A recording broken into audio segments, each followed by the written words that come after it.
Confuse చేయకూడదు.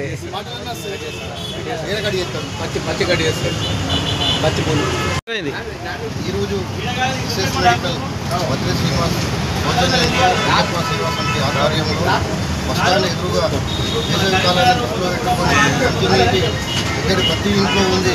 అదే ఎవరన్నా కానీ ప్రయాణికులకు మంచినీటి దాహాన్ని తీర్చేందుకు ఈరోజు ముందుకు వచ్చి చలివేంద్రాన్ని ఏర్పాటు చేసినందుకు విశేష మెడికల్ వాటికి ప్రత్యేకంగా మేము అయ్యప్ప ఆధ్వర్యంలో ప్రత్యేక అభినందనలు తెలియజేస్తున్నాము.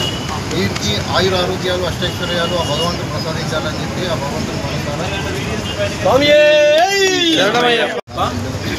ఈరోజు ఎస్ఎస్ మెడికల్ వారి ఆధ్వర్యంలో మరి బస్టాండ్కి ఎదురుగా ఉన్నటువంటి మెడికల్ హాల్ ముందర మరి ఈరోజు చలివేంద్రాన్ని ఏర్పడేది జరిగింది.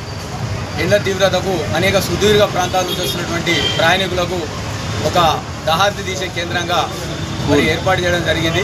మరి బద్రి శ్రీనివాస్ గారు మరి దీన్ని ఇంత చొరవ తీసుకొని అయ్యప్ప సేవా సమితి అధ్యక్షుడిగా ఉంటూ మరి అందరినీ కలుపుకొని మరి కార్యక్రమం చేయడం అనేటువంటిది చాలా గొప్ప విషయం.